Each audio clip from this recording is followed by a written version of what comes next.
Hello everyone, thank you for clicking on the interview with Angela Winstanley, the creator of Noggin the Gnome. Just before we get started, I just want to point you guys over to a video right here which shows off the exclusive voice lines that Red Suit Interviews has gotten of Noggin the Gnome, citing important life phrases that should keep you motivated in life. If you enjoyed these videos, don't forget to like and subscribe, and also comment down below what you want me to do next, or maybe who you want me to interview. But I won't keep you here too much longer, and I hope you enjoy this interview. Welcome everyone to Red Suit Interviews, and we are joined by the artist, the creator, the magnificent creator of Noggin the Gnome. And so how are you today? I'm good, thank you, Ryan. Absolutely good. Talking to you from Cyprus, and it's awesome here, and lovely weather, and lovely to talk to you guys there in Queensland. Yeah. So can you sort of, Angie, can you go through and tell us sort of who you are and I guess what you do with being the creator of Noggin? Well, okay, it's a very interesting story, actually. What I do my real life is that, okay, I was a social worker, and then I got involved in all sorts of things with mental health and special needs and one thing and another. And I work primarily specialized in autism, actually. But alongside of that, as I was going through my career, I have always painted and drawn and been creative. And I suppose in some ways the two go together. The psychology is there, but I suppose I'm also an observer of human life, and the artwork outside of Noggin that I produce now is almost cartoon style observations of human life. And for me, I guess Noggin was just another character to bring to life. Yeah. And it's kind of interesting. You do come from this, like, you do bring these sort of two worlds together. And like you're saying, just before we were live recording, we were talking about, hey, you just done today, we were painting a mural, was it? Or a mural. Yeah. Yes. Yeah. I have, I paint all the time, really, and draw whenever I get time. I have a studio in my lovely little classical Cypriot village of Kuklia in Cyprus. And we have a shop which we sell handmade arts and crafts and paints and things like that. And on the outside wall is what's become almost an iconic painting of a window. And from a distance, you think it's real, this window with a cat on the windowsill. And which I painted 5 years ago, and now I'm having to restore because of the weather here. So lots of people come to my village and they take photographs of my cat pictures on the outside of the buildings. So today was restoration day. Well, that's wonderful. That's great. And I guess a lot of people ultimately now are curious is sort of, how did you come up with this sort of, I guess how people would describe it, this weird and wonderful idea of Noggin the Gnome? Like, how did this all come about? How did the first iterations of them begin?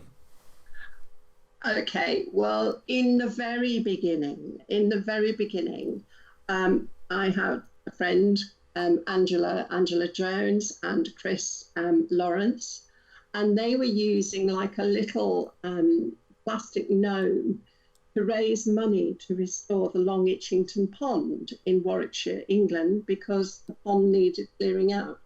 And so people were paying money to get this little gnome to go and stay at their house for a week or whatever. And this was a way of generating income. And they asked me if I would bring this gnome to life and use my artistic ability and creative ability to make him into a character and make him real. And on the back of this, I drew out the character and wrote the first book, which is The Adventures of Noggin Tlontis. And having written the first book, then I was showing it to friends and various things, and a friend, Steve Cartwright, happened along and liked the book, and he said, I love the character, and can I write some songs for you for the book? So I said, yeah, we can do some songs, we can make a DVD of the book, reading the book. And so we started our first collaboration that way. So the first book, which is The Adventures of Noggin Clontyth, and of course, remember that Noggin Clontyth is actually an anagram of Long Itchington, which is where he comes from. Well, that's actually quite interesting. Someone else, because we're going to get later into this interview as some user-submitted questions. Oh, people were pointing that out in the questions, and I'm like, oh, like, is this like some sort of joke? But it's actually quite interesting that people sort of notice these things as well out in the yeah. It is in the story. If you read or see the videos on YouTube of the story, it actually says Noggin Clontyth, Long Itchington. And Noggin, actually, his backstory is that he's a teacher. And he teaches the children, the gnome children and Gnelf children in Gnome City. Gnome City was blown away in a storm. And Noggin found himself flying through the air on a tuffet of grass and landed in Scotland, actually. And the first book tells his story of how he found his way through Scotland into England and down to Long Itchington, met the wibbly wobbly bird on the way, who told him they needed help with the village pond. And Noggin then realised that his name is the same as Long Itchington, and so it must be meant to be that he should be in Long Itchington. So that's how the name came about, and the story about Long Itchington Pond, which he came and he, like any fabulous superhero, he cleared the pond and made it all wonderful again. Oh, wonderful. Like, it's amazing even just it's actually quite amazing as well to sort of see, like, he sort of had this love and passion for the character as well.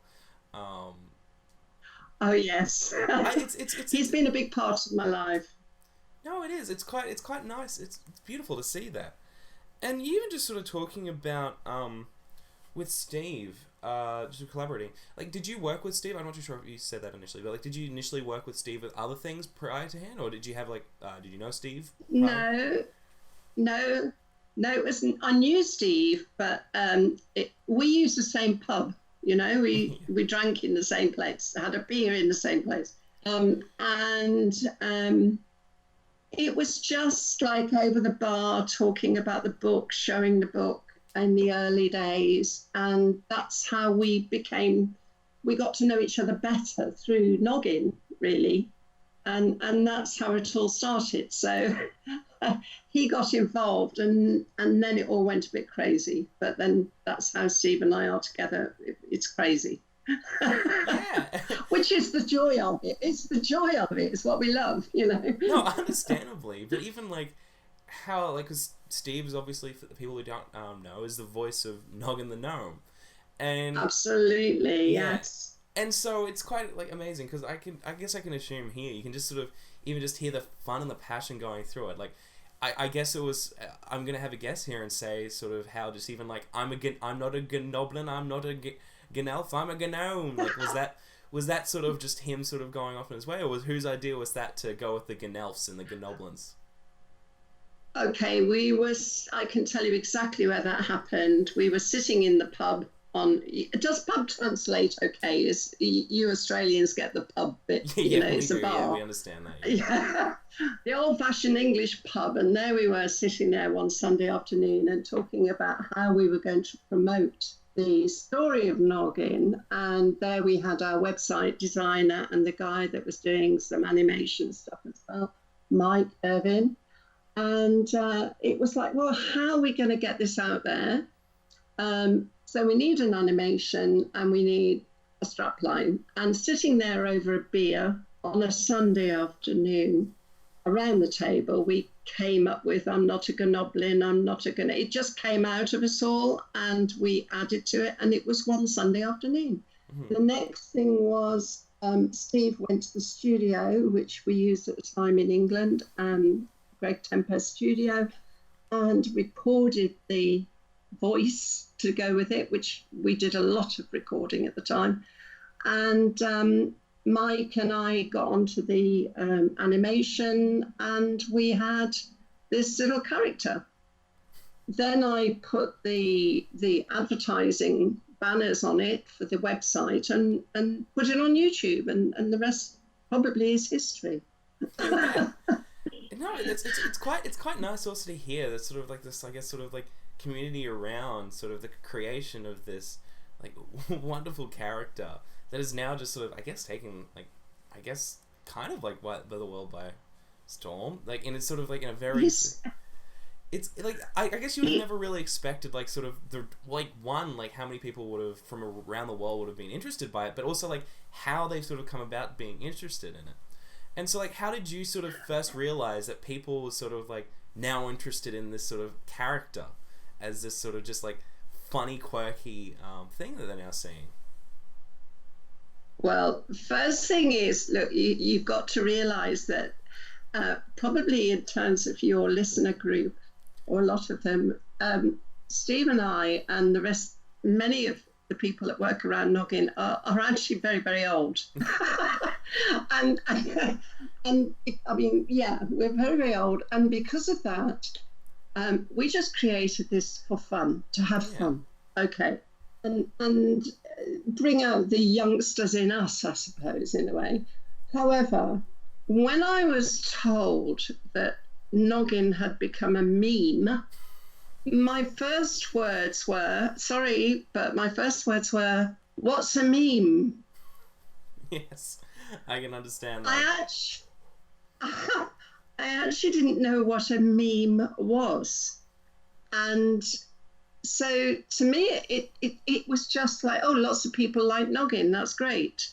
But seriously, we didn't know what was going on for a long, long time, because we were just doing other stuff and we just didn't keep looking, you know?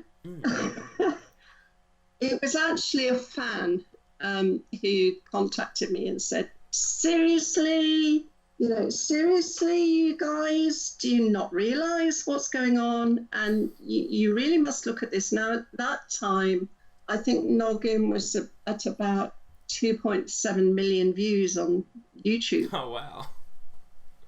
And it's like, so you go and you look at YouTube and you think, Noggin, what are you doing behind our backs? You know, what have you been up to? It's like, he's taken on his own life and he's running rampant around YouTube, gnoming people. Yeah. So what's your So what's your opinion? So do you understand sort of the practice of like what gnoming is?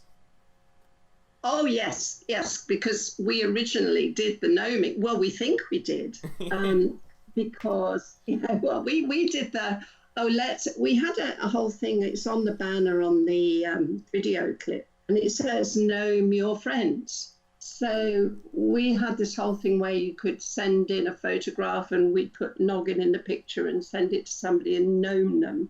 Yeah. Which meant if you were in a picture with Noggin, you'd be gnomed.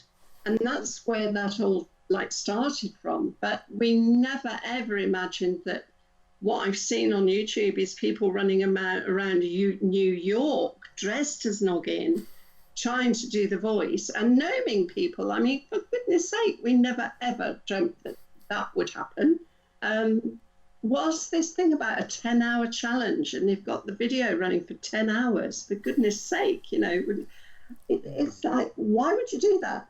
And that's because we are who we are and we're the age we are. And I guess this whole thing is a culture that we're just now coming to terms with. Yeah. Does that make sense? No, I totally understand what you're saying. It's quite interesting. Like, I got to admit, there was someone who sent in, it was someone who's, because I put out the message, like, oh, you know, people come in, put in, send me some questions, you know, and I'll ask Angie in the interview. Someone's like, oh, okay, great, I've got a great list over here. And I'm like, oh, okay, I'll click this link. So it was Noggin the Gnome, and I felt like this is true poetry that even myself, who is apparently aware of what's going on, will still fall into the trap of Noggin the Gnome. It seems he's upset a lot of the streamers because he keeps popping in to their, and annoying people. And I guess that's in a way what he is. He's a bit of an annoying little gnome because he does get everywhere. But basically, he's very kind-hearted and he tries to do good things. Fair enough. And I'm actually very curious as well with the gnome, going slightly back to sort of the creation of it. How did you come up with this voice of it? Because it's obviously not his original sort of voice and inflections with it all. But how did you decide this is the voice of Noggin the Gnome? You know what? When you're in the studio with Steve, when you're with Steve in his company, it's very difficult sometimes to know which is Steve and which is Noggin. Because he slips in and out of Noggin just like that. And really, we didn't make that up. It was just the voice that Steve used to do the voiceover. It wasn't anything that was really thought through. It was just Steve being back of the throat old man English. Seriously. And it just seems that infectious laugh and Steve originates from Leicester, in the middle of England, Leicestershire, and okay, he's got a bit of a Leicester accent, and he's got a slight, soft, gravelly voice. You've heard some of the sound bites, you've heard the stuff he's done. He's also got a very soft, melodious singing voice. And I suppose if you're a singer, it's easy to slip into different types of tones and voices. And we used to go in the studio and Steve would go there in the booth and he'd have to say various things. And he'd just say it in whatever voice came to him, really. That's wonderful. While the rest of us were falling about with laughter outside, we had such fun. Yeah, we still do. We have fun. That's the greatest. That's I think that's what everyone sort of wants to hear, is that sort of this comes from just pure, just sort of kind-hearted fun.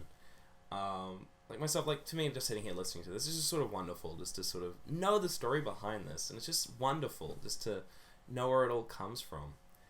And it's been quite a journey, I have to say. Yeah.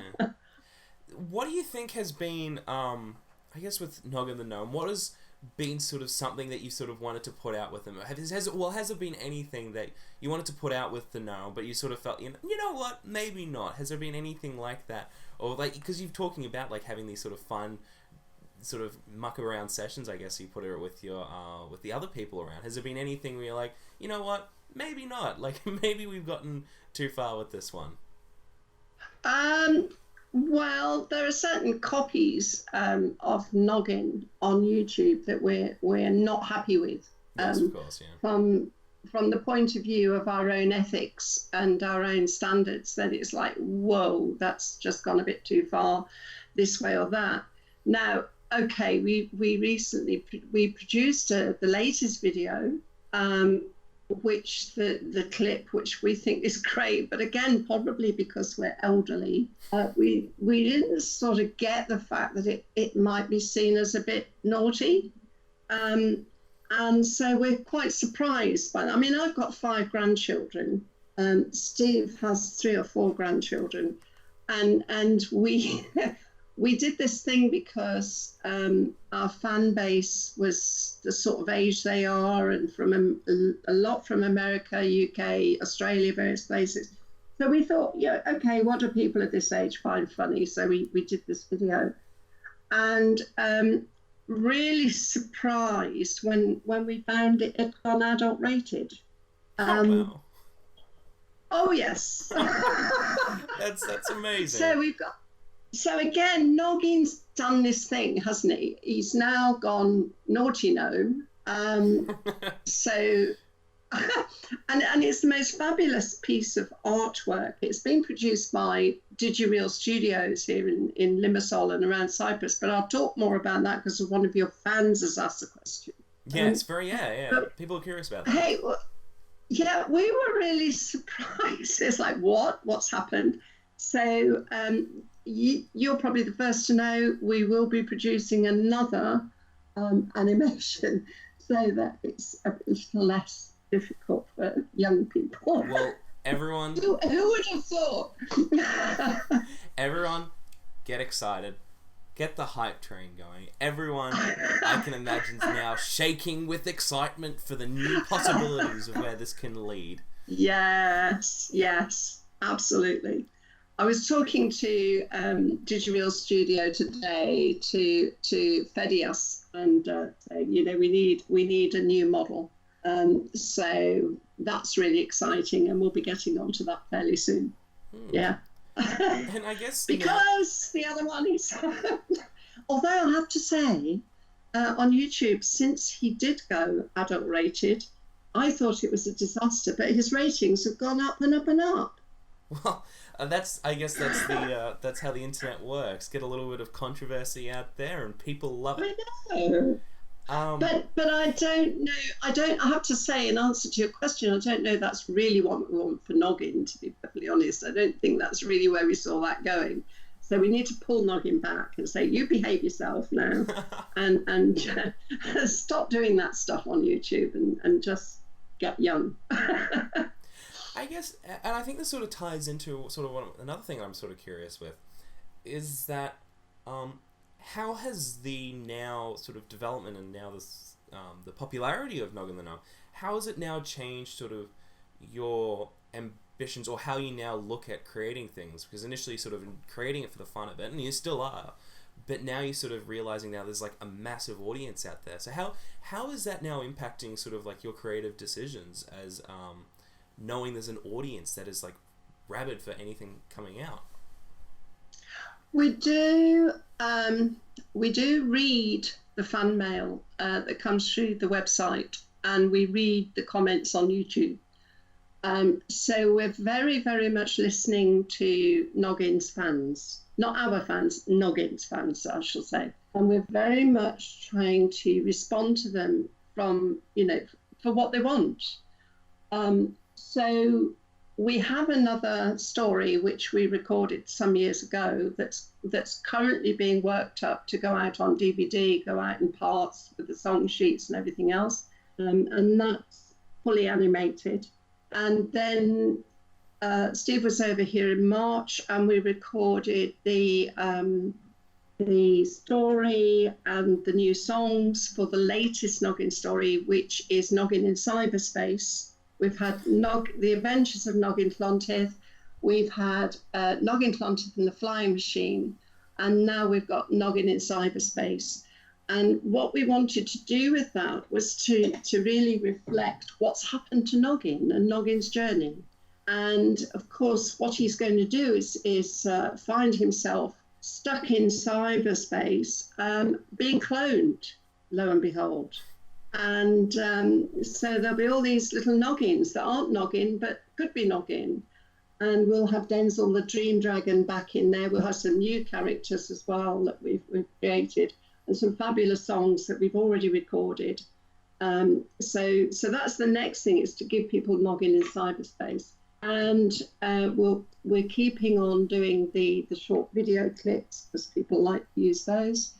And we're building on the merchandise because, again, we've got fans asking for this. So we're building up on the merchandise through the website and stuff. So it's busy here. I guess I think these are some really exciting things to come along. I think that's a great thing when fans ask for merchandise. I think that's a solid. Oh, okay, yeah, sure. We'll do that. Yeah. If I had friends who were so go ahead. The problem I have, Ryan, is sometimes I don't even know what they're talking about, because the young people, and you have your own language nowadays, and that's fine, that's cool, that's lovely, but I don't know. So I have to go to one of the younger members of our team and say, what is this about? I don't understand it.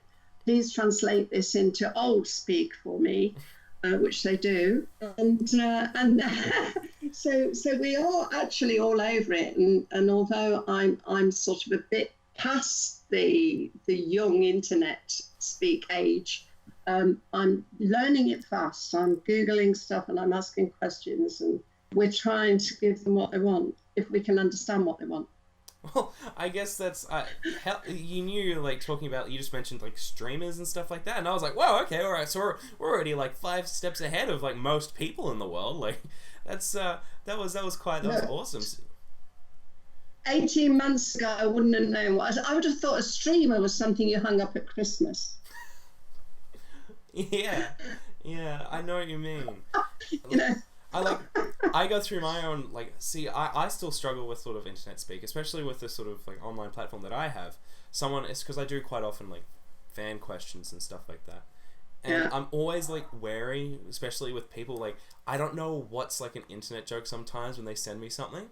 So someone might ask like a genuine question, but I'm always just like, what do they mean by this? Like, is this actually like some sort of like deep level sort of internet joke? And I can't keep up with it, because sometimes I'll say something and then people will be like, haha, got him there. And then other times I'll just avoid something and people be angry about because I missed a serious thing. So it's not just you or anyone, it's everyone. Thank you for that. That helps me feel a bit better. I do constantly check things out, because you know, in you know, people say nowadays things like, oh, that's sick. Well, okay, sick in urban terms means it's good, whereas in my understanding of sick, it's bad. You know, so we have to look all these things up and check them out, and so we don't give the wrong responses. But I say I do have young people built in around me on the team to refer to. Well, that's lucky. I think it's like. Yeah, the fan mail is picked up and filtered, but we have young people who look at the fan mail, so they can actually, although we see everything. Yeah. Yeah, well, even just sort of touching sort of like the fan response and stuff like that. Has it been sort of anything sort of, what sort of has been some of the fan reactions that have sort of struck out to you most, positive or negative? Do you know what? I think the warmth that we get from the fans is amazing, and the belief in Noggin. And people appear to love this little guy. And, you know, we get that. You know, we love you, Noggin. Keep doing what you're doing. And, of course, there was a hiatus. We weren't active on YouTube or anything for some time. And people are saying, thank you for coming back. You know, give us more. And that whole nostalgia, I think, that we bring to stuff, a lot of people enjoy. I think, you know, because the 2D animations that we do in the stories, and I actually do all the 2D animations, and all the artwork for that. So those stories, people say they remind them of their childhood. And I guess we have that air of nostalgia, which is great and it's fun. But we're also now appealing to the younger group with some of the more modern work we're doing with Digireal Studios and people, so that we're catering to a broad group, and it's absolutely fantastic to think that we can do that.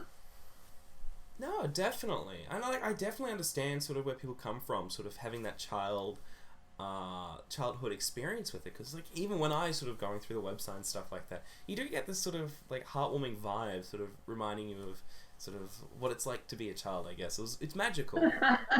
Yes.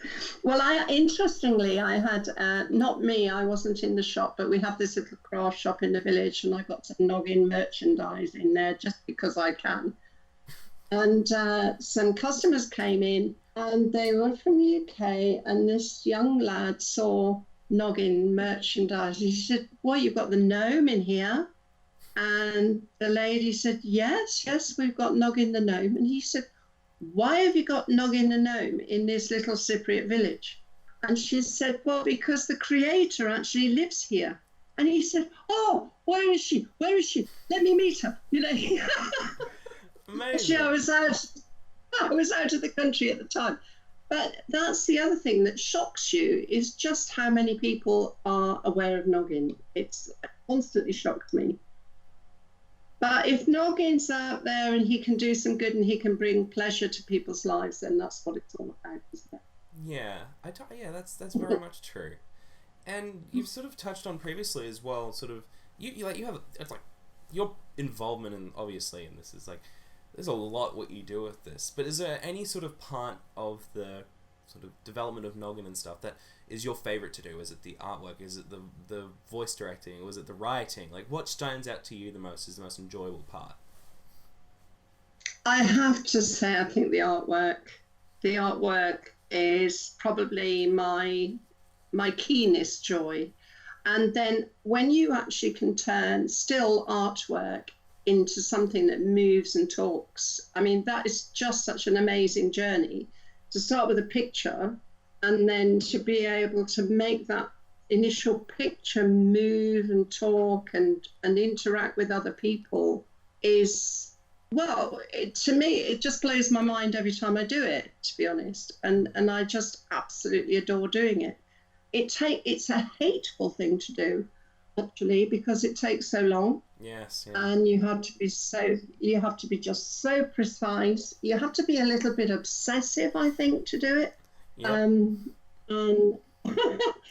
But you know, I can spend a day creating the backdrop for a short video. I can spend a whole day creating that.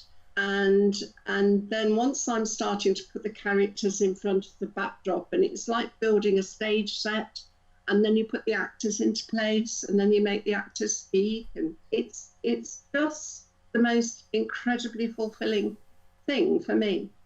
And then when you add, you know, the music from Steve and the voice from Steve, and you're lip syncing to Steve's voice, and it's just, you couldn't wish for more.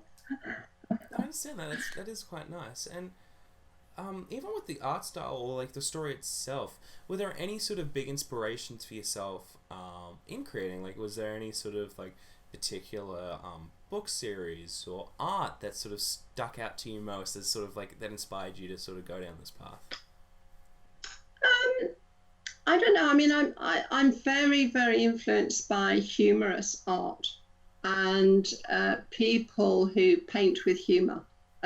You probably won't know in Australia, but there's a very famous newspaper cartoonist in UK called Giles, and he used to write a cartoon book. Well, he used to write cartoons every day for the newspaper, but at Christmas he produced a book, and I would sit poring over these photographs in the Giles cartoon, these prints from the Giles cartoon book.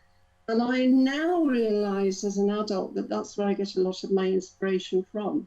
And seriously, even in my paintings, I'm very Giles, you know, but you don't know until afterwards, perhaps that's where you get it from. But it's interesting, and Noggin certainly has got a lot of that about him. Yeah. Oh, that's awesome. And I guess just before we get into sort of the Q&A questions, where do you see Noggin in the future, and where do you sort of plan to sort of take him? Obviously, you've got the new story coming out, but is there anything sort of beyond that, sort of where you want to take him?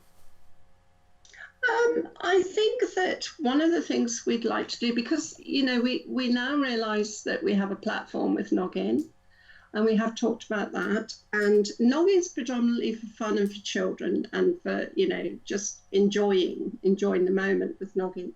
However, he does have a platform, and we've talked about the fact that he could be raising awareness for certain things that we're passionate about. And that might be, you know, autism awareness, people with special needs, whomever. If Noggin, because backstory is that he was a teacher and he helped people, and I think we want to keep that whole thing alive a little bit with Noggin, and let him help people, let him, you know, not in a political way, but just in a good guy superhero sort of way.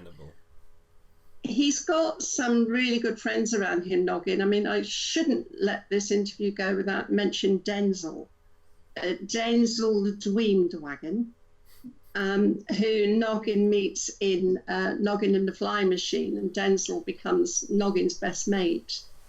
And Denzel himself is a very special character because he's a bit of a London sort of lad. If I go into the accent for Denzel, he talks like that, does Denzel. And Denzel says, you know what? He says, I'm a dweem dragon. I'm not a fierce dragon. Because when I was a little dragon, I breathed in instead of out when I was learning to breathe fire. And I hurt my throat. So I can't do fierce anymore. I can't breathe fire. I don't do fierce. So I do good deeds instead. And I make people's dreams come true. And that's Denzel.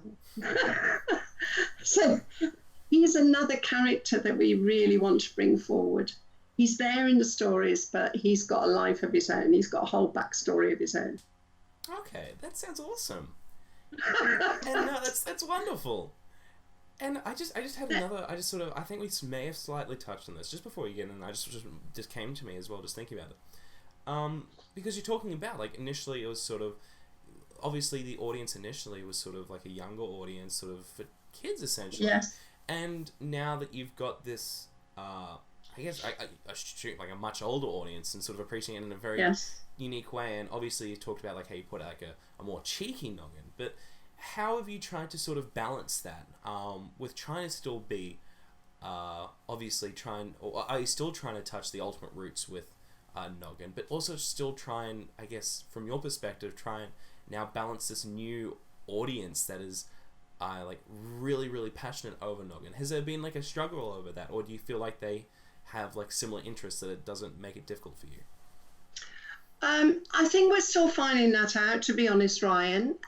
In that we're posting regularly videos on YouTube, and I have to tell you, some of those videos are from 2006 that people have never seen. 2008.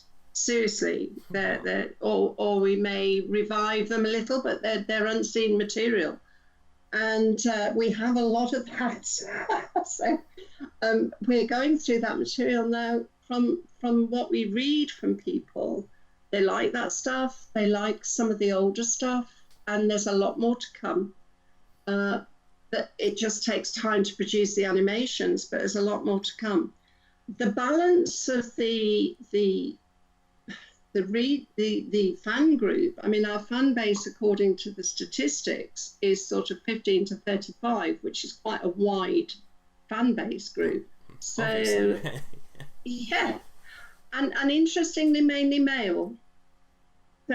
So we know who we are in the main, who we're writing for, although not exclusively. We have to remember that there are young kids coming up, and everything we produce, which is the cheeky gnome's a bit naughty, should be able to be seen across age groups and be fine, and excite across age groups as well. So this is why we need the balance between the more modern contemporary stuff and the older, more nostalgic stuff. But at the same time, we've got the new face of Noggin now. He has evolved. If you go onto the website, you'll actually see how he's evolved right from the start to now. And he's still Noggin, but he's more sophisticated in terms of his presentation. And so we've got this more sophisticated style of Noggin being superimposed now onto the older stuff. So it's just a fascinating journey, really. That's awesome. No, I think it's quite amazing that you now like you guys are in a very, very interesting position, and frankly, like, this is the first time in history that we've had to that people are experiencing this, and I think that's sort of one of the things I sort of want to bring to light with what I do, is sort of bringing a light to these amazing stories that we've never heard of before happening, about how people who can just get together, create something, and then just like millions of people across the world has now fallen in love with this. I know, it's for me it's weird. Yeah, but it's wonderful, it's weird and wonderful. Yeah. It's the weird and wonderful world of the internet, and I think it's just a beautiful story, and we can just hear like your amazing story, and I think this is what people need to hear, and I think this is what people love to hear. But anyway, we'll get into the Q&A questions, because there are some very excited people out there. So interesting questions. So, first question by To Dussel O'Common asks, are you a Gnelf? No, I'm a Ganangela. Okay. A Ganangela. A Ganangela. Actually, I shall stop introducing myself as Ganangela. No, I'm not a Gnelf.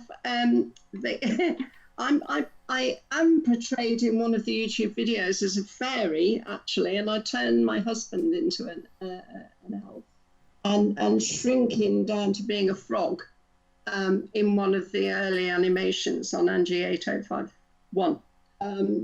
But no, I guess I'm more of a fairy, really, than a Gnelf or a Gnoblin or a Gnome. I just sort of just realized then as well, is you're talking about like even your husband in this as well. So I didn't even think of this. It's just like, how is your sort of friends and family? Because like, of course, like you've now investigated and learnt or like the internet. Like, how does your friends and family now cope and deal with like you now being this like internet celebrity?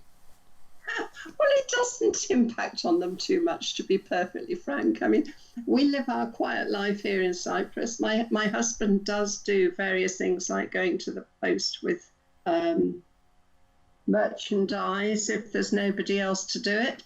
Helps out in that way. He has stuff run through. He's a very good proofreader. So he does a lot of the proofreading and the grammar corrections and things. He does a lot of back work. Other than that, he sort of has to live with his wife being dragged away by this little gnome, as well as other things. I suppose Noggin could be seen to be the other man in our marriage, in a way, if you liked. But no, it's not a problem. My kids, I think, are still, I mean, they're adults. I've got grandkids, and they're still trying to get their heads around it, I think, as to, well, what's happened with mum, you know. So it's not a huge impact. I think the biggest impact is for Steve and I, and what we do with the gnome, really, because we have lives. You know, we actually have our lives, and it doesn't take over our life, but it is a big part of our lives. Yeah. Oh, so wonderful. I think at our age, that's how you are, really, because you know you've got so much going on. Noggin has to fall in to some extent with everything else. Yeah, I guess. No, that is true. That is true. And we got another question here by Just DCH, and they've asked a couple of questions here, but Yep. the ones I'll also read out is what's up with that poetry? And also, when's the sequel? That's the two questions they've asked. Okay. Right. The first storybook of Noggin, The Adventures of Noggin Clontyth, was actually written in rhyme. And I wrote it in rhyme because my vision was that it was a book that could be read to children by an adult. And my belief is that for a child to have a bedtime story or an adult reading to them, that rhyme is like singing. It's like a song, but it's spoken. And I wrote it with a view to, you know, either the parent reading to the child or the adult reading to the child, or to encourage children to read. But because it's written in rhyme, it's actually easier for them to read because it's, again, a bit like singing.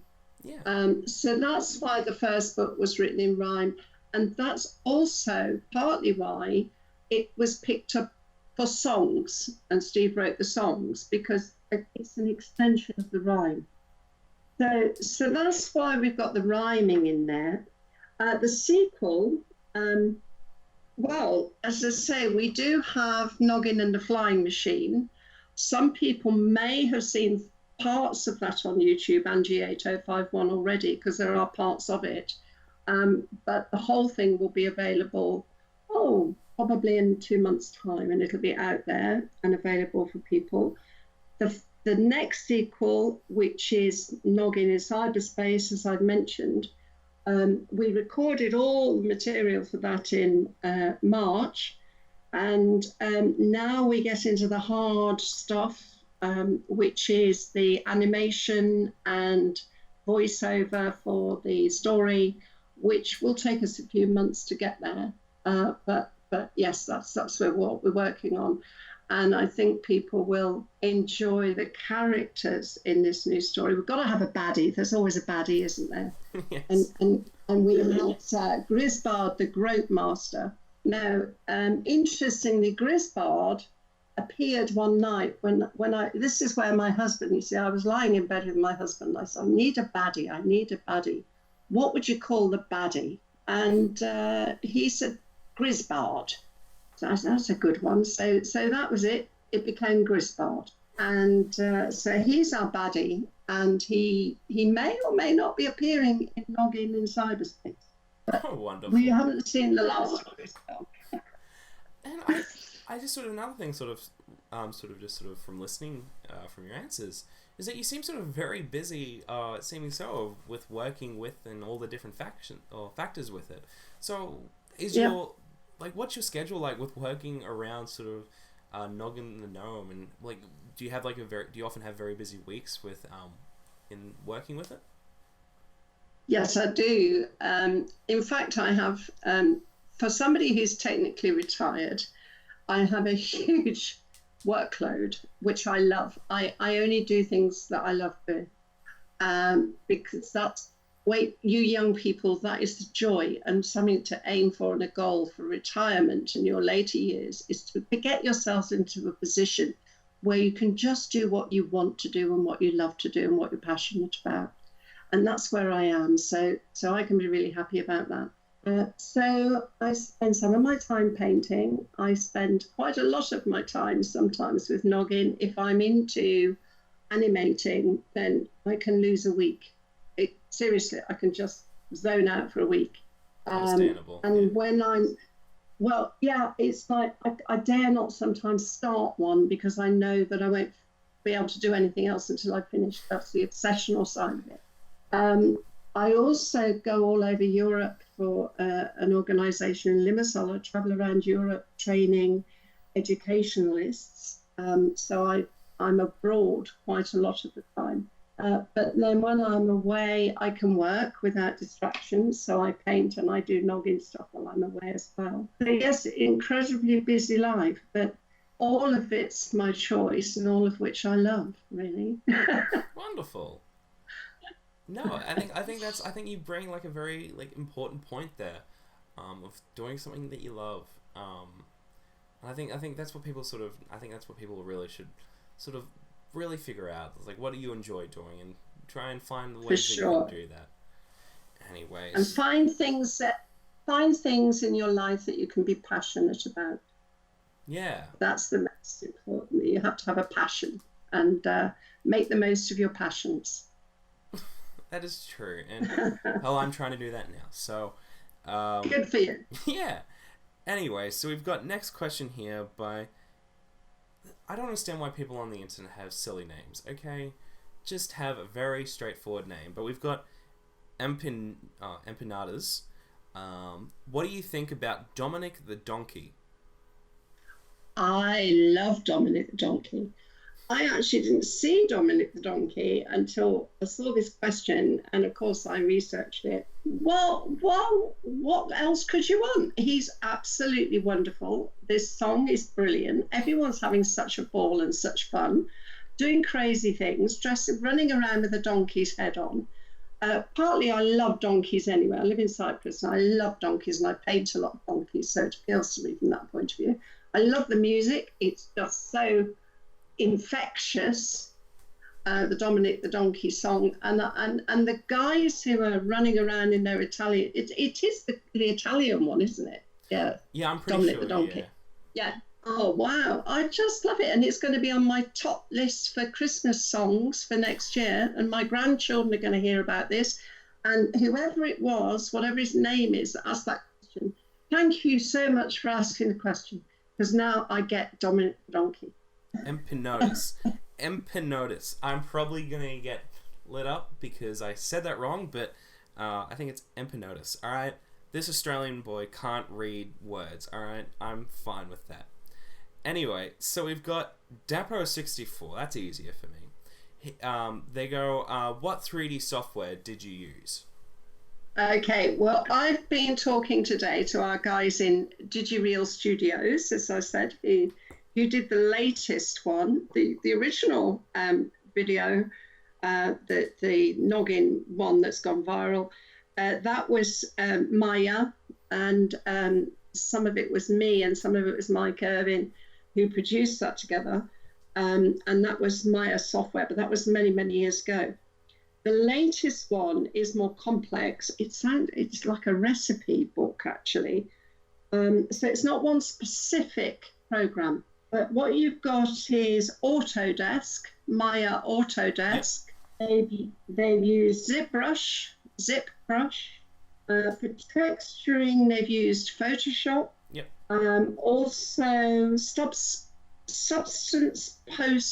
Painter, because I've written it all down. Oh, wonderful. And also they've used various plugins as well. So to produce that quality, they've used all sorts of mixtures of things. It's very clever stuff, and actually now it's got that level of animation is actually beyond me, and I'm in awe of it. And I so wish I was younger and I could learn to do it, but maybe I will. Yeah, who knows? Yeah. But that's the list anyway. Well, yeah. When I was at school, I did do a bit of Maya myself. That was fun. It's a daunting, terrifying application that is too big to handle for the young brain that was me back then. But I still frequently use Photoshop, so I'm proud of myself at least that I know two of them. For the 2D, actually, surprisingly, people are often surprised to hear all of the 2D movies are done with a program called PhotoDraw, Microsoft PhotoDraw, which is actually no longer being made, but you can still get secondhand copies of it. And also Windows Movie Maker 2006, I think it's the older version of Windows. Both versions Movie are not accessible. You can't get them anymore. That's wonderful. Well, you can still download Windows Movie Maker. Can you? You can actually, you can, the older version, because so many people don't like the new one. You can still download the old one, and it's free. And the Microsoft PhotoDraw, you can still buy new old copies on eBay. Oh, wow. So they're still out there. You can still get hold of it. But look, I know that software. I know what I'm doing with it, so that's what I use. No, that's smart. And it's more of an artist's palette than Photoshop. Understandable, yeah. Because I'm creating artwork digitally. Yeah. If you see what I mean, I'm painting digitally. Yeah. No, that totally makes sense. No, well, I think that's one of my guilty secrets, is that I spent a very long time trying to get Movie Maker. Even though I know how to use better video editing software, sometimes you just need Movie Maker and it's a lot easier. But I couldn't find it. But it's good to know that the old one's out there. Yeah, you can. But is it 2.6? I think you can down the old one, Movie Maker 2.6. Okay, well, I'll probably... Yeah, Movie Maker 2.6, the one you need. Okay, well, everyone, interviews from now I'm going to be edited on Movie Maker, so if anything goes wrong, it's Angie's fault, okay? It's not my fault, okay? It's not my fault, alright? Anyway, so we've got a question here by Chuck Toyoshi, is wondering if... So this is actually a very interesting thing. This is a lot of people asking if there's any possibility of making sort of their own sort of getting Steve to get their own personal voice lines of Noggin the Gnome. Is that a possibility? So if people were if people wanted to get their own personal recordings, and if so, I was like, how can people get that? The first answer to your question would be no, he won't be able to personalize recordings, because, to be honest, there would be so many requests. Of course, you don't know how many requests we get for stuff. And bless him, he'd be having to double up and clone himself to cope with that. However, we are producing voice recordings all the time, new voice recordings. And we do have a soundboard on Google Apps. You need to get the right one to get the real Noggin range of voices. But it's also on our website, the soundboard. So you can link it through the new, I have to stress, the new Noggin Clontarf website. And no, he's not going to be able to put your name in it or whatever, but you can download those. I mean, I think you can get 22 sounds or sound bites for something like 99 cents. It's silly money to download it. And some of them are free anyway, and you can get ringtones and all sorts with Steve's voice. But personalising it, no, that's more difficult. We do personalised photographs where you can send in your photograph and we'll put Noggin in the photograph with you and send you back the JPEG. So we can do that. And we do that because people ask us to do it. But the voice is more difficult. That's understandable. You guys are people. You have your own lives and stuff like that. Yeah. I remember there's quite a few other people I've interviewed, and their job's essentially just to do videos by people who are wanting videos of them saying stuff, and they get inundated with tons of stuff like that. That's their job. That's all they do. So yes. I couldn't imagine just like what Steve would have to go through to try and do everything.